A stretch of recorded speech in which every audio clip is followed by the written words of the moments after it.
Assalamualaikum warahmatullahi wabarakatuh dan salam sejahtera diucapkan kepada semua yang sedang menonton ataupun mungkin yang baru saja menonton rancangan Jawapan Panas Cik Man. Korang tanya, insya-Allah Cik Man akan jawab. Jadi hari ini kita masih lagi meneruskan perjalanan puasa Ramadan kita dan kita menyambung perbahasan kita dalam rancangan ini, insya-Allah perkongsian ilmu yang dapat memberi manfaat, menghimpunkan persoalan-persoalan daripada netizen ataupun sesiapa sahaja. Baik,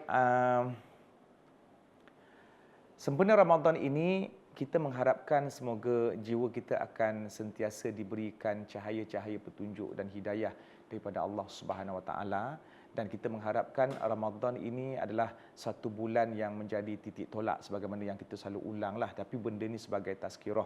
Sebab kita faham bulan Ramadan adalah bulan kemuliaan di mana salah satu daripada simbol kemuliaan Ramadan itu diturunkan Al-Quran.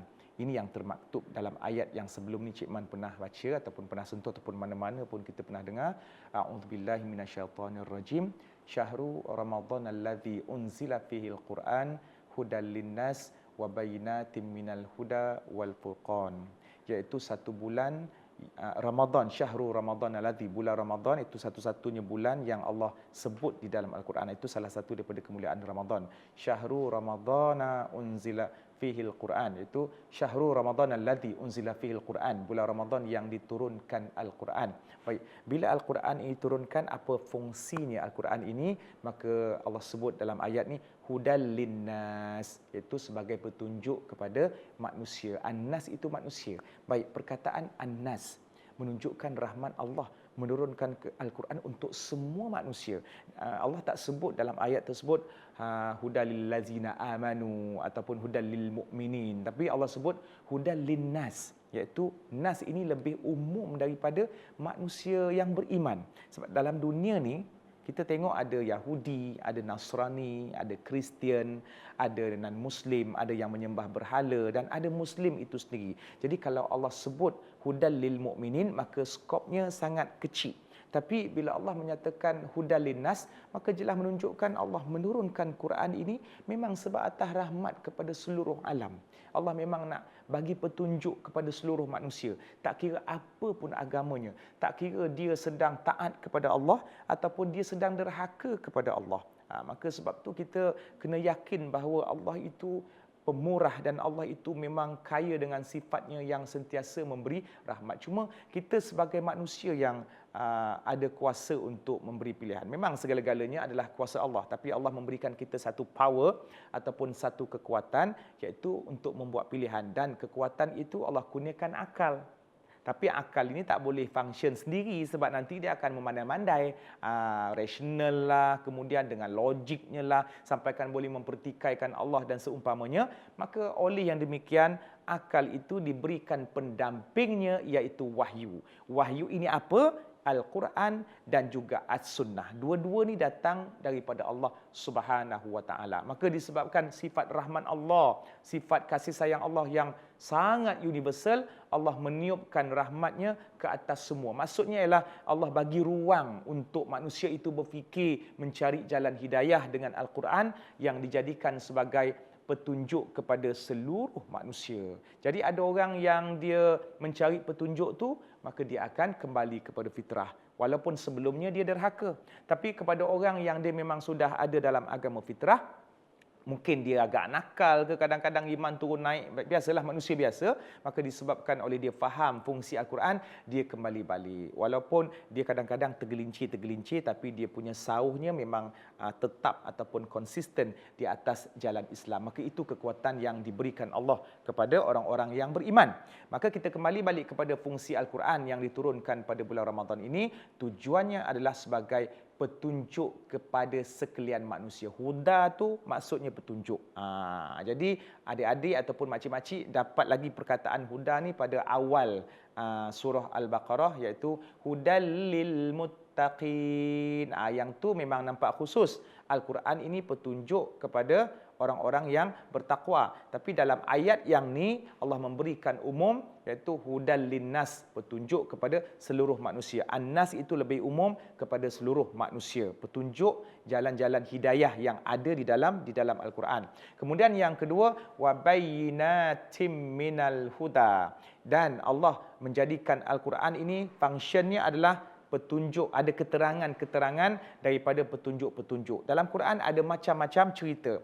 Ada cerita berkenaan dengan orang zaman dahulu kala, kemudian ada cerita tentang zaman orang yang akan datang ataupun situasi yang akan datang, kemudian ada cerita mengenai hukum hakam, yang ni halal, yang ni haram, kemudian ada juga ruang untuk sistem kehidupan manusia. Contohnya sistem faraid ataupun harta pusaka dalam surah An-Nisa banyak menerangkan tentang pembahagian harta pusaka. Jadi benda-benda ni semua keterangan yang pelbagai bentuk menjadikan manusia itu ada petunjuknya. Kalau nak tahu tentang keuangan, maka buka ayat yang berkaitan dengan keuangan. Kalau nak tahu tentang pemakanan, maka buka ayat tentang pemakanan. Kalau nak tahu ayat tentang dosa-dosa ataupun balasan-balasan, maka ada surah-surah yang menerangkan tentang itu. Jadi Al-Quran memang jelas sebagai suatu koleksi penerangan-penerangan yang memberikan kita petunjuk. Dan fungsi ini kita akan sambung selepas ini. Kita berehat seketika.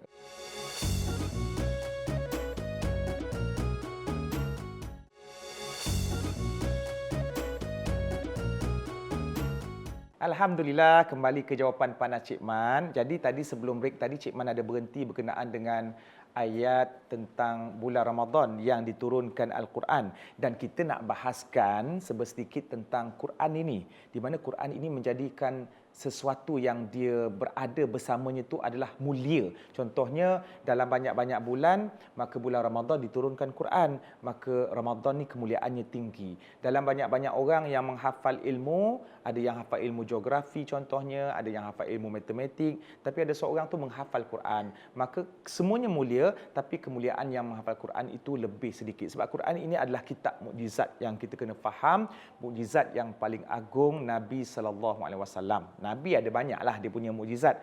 Air keluar daripada celah-celah jari, boleh belah bulan, dan yang kita rasakan mukjizat tu paling power lah sebab magic kan. Tapi sebenarnya yang paling magic, yang paling istimewa, yang paling khusus, yang paling tinggi sekali adalah Al-Quran. Jadi Al-Quran dengan ketinggian istimewanya itu diturunkan pada bulan Ramadan. Maka antara fungsi-fungsi yang Allah sebut di dalam ayat Syahrul Ramadan, selain daripada petunjuk kepada manusia, wa bayyinatin minal huda, keterangan-keterangan daripada petunjuk-petunjuk tersebut. Bila adik-adik buka je Quran, ada berapa juzuk? Ada 30 juzuk. Ada berapa surah? Ada 114 surah yang dimulai dengan surah Al-Fatihah dan diakhiri dengan surah An-Nas. Jadi sepanjang 30 juzuk ini, kalau kita teroka, ada macam-macam perkara yang kita jumpa. Al-Quran sebuah kitab yang sangat ajaib, menceritakan zaman dahulu kala yang kita tak pernah nampak, tapi Allah tahu segala-galanya, dan menceritakan zaman yang akan datang, bukan saja selepas kita meninggal, bahkan melangkaui alam akhirat, iaitu alam yang terakhir yang kita memang tak akan nampak, memang kita tak boleh nampak, tapi Allah Maha melihat dan Maha menguasai segala-galanya. Jadi banyak keterangan-keterangan. Itu berkenaan dengan kisah. Kalau kita nak korek satu-satu kisah, Allah ceritakan kisah orang zaman dahulu kala, ada dua kategori pula, iaitu ada kisah orang baik, ada kisah orang jahat, ada kisah yang tersangat baik, iaitu kisah para nabi dan rasul. Contohnya kisah yang tak baik ni seperti Qarun dan juga Fir'aun. Jadi Qarun dan Fir'aun ni antara dua tokoh yang memang bermasalah dengan Tuhan, yang Allah ceritakan kisahnya di dalam Al-Quran sebagai iktibar kepada kita. Jadi dalam Quran Allah sebut dalam ayat yang lain, a'udzubillahi minasyaitonirrajim, fa'tabiru ya ulil absar, fa'tabiru ya ulil absar. Maka hendaklah kamu mengambil iktibar, wahai orang-orang yang mempunyai akal fikiran, mata hati dan seumpamanya lah.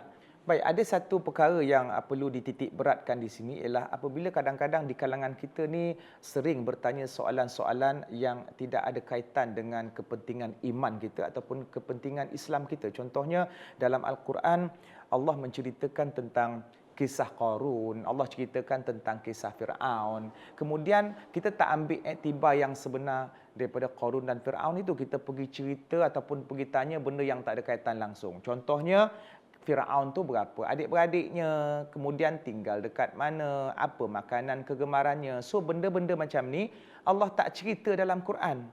Sebab apa? Sebab benda tu tak penting langsung dengan iman kita. Tak ada apa yang kita nak buat dengan kisah-kisah tersebut yang boleh dikaitkan dengan kekuatan iman kita. Tapi Allah bila sebut tentang Qarun, bila dia cerita tentang Firaun, Allah ceritakan tentang bagaimana perangai Qarun, perangai Firaun yang derhaka dalam manusia biasa. Tak adalah sehebat macam makhluk-makhluk yang lain seperti malaikat ataupun iblis yang boleh terbang sana sini, boleh bertukar bentuk yang pelbagai. Ni just manusia biasa kan, tapi masih lagi tak sedar diri. Maka Allah menceritakan tentang penderhakaan Firaun dan Qarun supaya kita sebagai pembaca Al-Quran tak mengikut perangai sama macam diorang. Dan Allah ceritakan selepas Qarun dan Firaun derhaka. Apa penderhakaan yang dilakukan oleh Firaun, makcik-makcik, adik-adik sekalian, apabila diberikan kuasa, apabila diberikan kedudukan yang tinggi sampai dia lupa daratan dan mengaku jadi Tuhan. Sesungguhnya aku adalah Tuhanmu yang maha tinggi. Jadi kita aplikasi dalam kehidupan kita. Di kalangan kita ni ada yang dulu masa jawatan rendah, wah bukan main tawaduk, seronok aja bergaul dengan orang kan, tak sombong, tak hidung tinggi, cakap pun lemah lembut. Makin lama makin naik jawatan, makin lama makin banyak besar pangkat, kita pun dah mula bercakap pun dah lain macam, ringkas-ringkas saja. Cakap pun depan orang tak pandang. Dulu masa kerja jawatan paling rendah, salam, kemudian memang cakap, kitalah yang memaksa orang nak dengar cakap kita dan seumpamanya. Kemudian bila dah naik pangkat sikit, cakap pun macam nak tak nak aja, pandang pun tempat lain, orang bagi salam pun kita macam nak tak nak. So sifat angkuh tu dah mula menular. Sampailah kita dipromotkan oleh bos ataupun kita dapat jawatan yang paling tinggi, kitalah bos dalam syarikat ataupun dalam sesuatu tempat, akhirnya kita dah mengaku, keluarkan ayat yang bukan-bukan. Korang kena sedar diri aku bos, kalau bukan kerana aku, korang tak dapat gaji. Jadi rezeki korang ni boleh kata aku yang bagi. Yang tu dah macam tempiah-tempiah nak jadi Tuhan dah tu.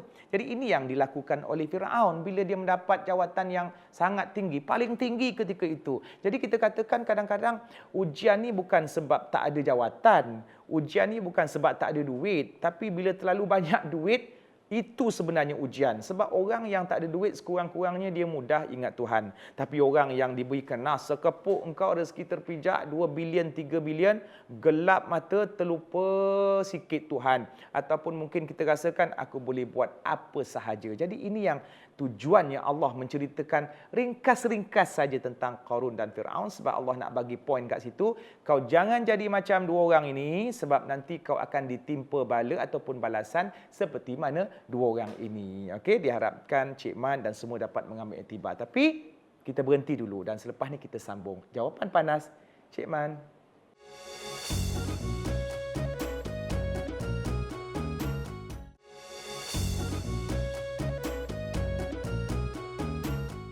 Alhamdulillah. Okey, sekarang ni Cik Man nak sambung balik yang tadi tu.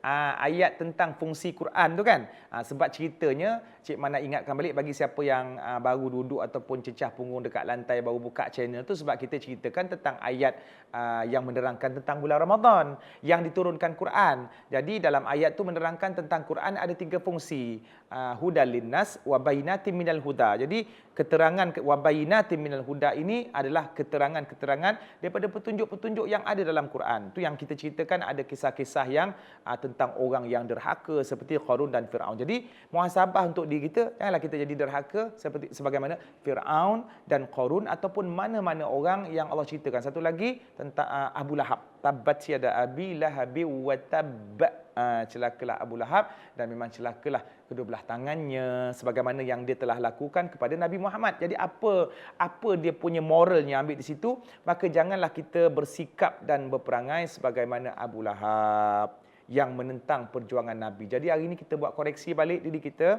sejauh mana kita mempertahankan ajaran Nabi, sejauh mana kita membela kesucian Rasulullah, sejauh mana kita beradab dengan Nabi dengan mempertahankan dan mengamalkan sunnahnya. Ataupun kita menjadi penentang sunnahnya, maka lebih kurang samalah kita dengan orang-orang yang menjadi musuh Nabi pada zaman Nabi dulu. Jadi itu dia punya moral yang kita boleh ambil daripada tokoh-tokoh tertentu ataupun nama-nama tertentu yang Allah sebut dalam Quran. Baik.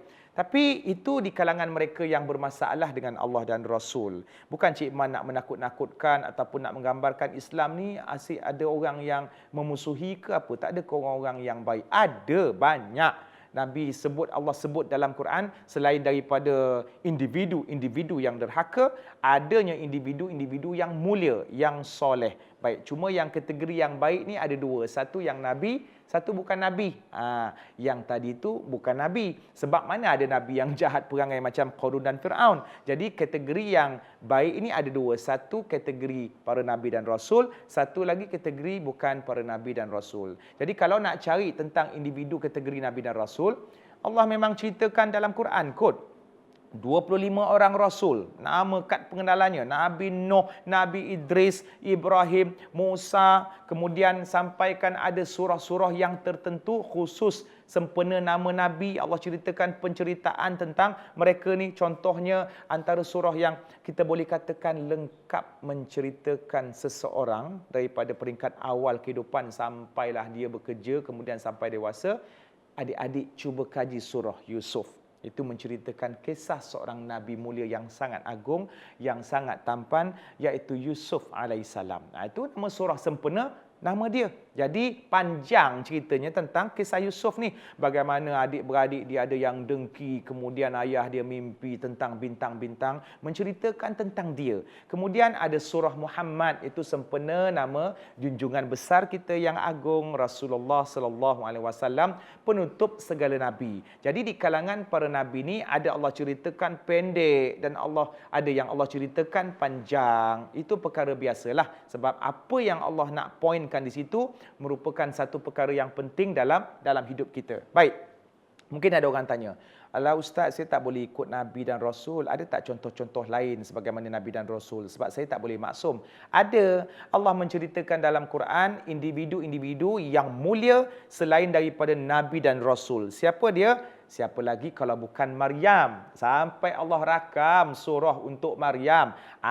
Kepada makcik-makcik, golongan-golongan perempuan, siapa tu Kak Lin? Ain, adakah Ain kat situ? Jangan rasa kecil, jangan rasa didiskriminasikan. Allah ni asyik cerita pasal lelaki je, macam puji lelaki je, buat surah nama lelaki je. Sebab kita ni kadang-kadang buka Quran, tak buka Quran, kadang-kadang tak tahu apa yang berlaku. Maka dalam Quran Allah abadikan satu surah sempena wanita, iaitu surah Maryam. Siapakah itu Maryam? Salah seorang daripada penghulu wanita di syurga yang melahirkan seorang Nabi dan Rasul, iaitu Isa alaihissalam. Maka bagi perempuan, ni ada contoh-contoh, cuma kita tak buka sahaja, sebab tu kita tak tahu. Kemudian ada di kalangan manusia biasa yang bukan Nabi dan Rasul, yang Allah ceritakan dan Allah abadikan surah sempena nama dia. Siapa dia? Kalau bukan Luqman. Siapakah Luqman ini? Seorang yang bijaksana yang Allah ceritakan di dalam surah tersebut bagaimana dia mendidik anaknya. Sampaikan dia sebut, "Ya bunayya la tusyrik billah." Ini contoh ayat lah. Contoh ayat bagaimana Luqman memberi nasihat kepada anaknya. "Wahai anak kesayanganku, janganlah kamu mensyirikkan Allah." Jadi nak ceritanya, Al-Quran ini sebagai kitab yang ada keterangan-keterangan yang banyak. Petunjuk-petunjuk, yang ni kisah manusia, ada yang baik, ada yang jahat, dan termasuk juga kisah yang akan datang. Allah menceritakan tentang hari kiamat, Allah menceritakan tentang titian sirat, Allah menceritakan tentang keadaan di syurga ataupun di neraka. Apabila kita faham dengan ayat-ayat ini, maka hati kita bergetar dengan azab dan keadaan di sana. Dan apabila kita faham pula ayat tentang janji baik Allah ataupun janji indah yang menceritakan tentang keenakan ataupun keistimewaan hidup dalam syurga, maka kita akan rasa seronok dan bersemangat. Jadi sebab tu kita kena ambil iktibar. Dan satu lagi dalam ayat Syahrul Ramadan, fungsi Al-Quran iaitu wal furqan. Apakah dia furqan? Yang membezakan antara hak dan batil. Al-Quran adalah kitab yang diberikan nama Al-Furqan, yang membezakan antara hak dan batil. Di mana Quran ini memberikan kita keterangan tentang mana yang halal, mana yang haram, mana yang boleh makan, mana yang tak boleh makan. Okey, setakat itu masa yang sangat mencemburui kita, tapi kita boleh panjangkan pada minggu-minggu yang akan datang insya-Allah tentang apa yang kita bincangkan pada hari ini. Cuma dengan syaratnya, maklum paklum, adik-adik setia saja menunggu waktu yang sama setiap hari pada waktu pagi. Jumpa lagi di episod yang akan datang bersama Jawapan Panas Cik Man. Assalamualaikum warahmatullahi wabarakatuh.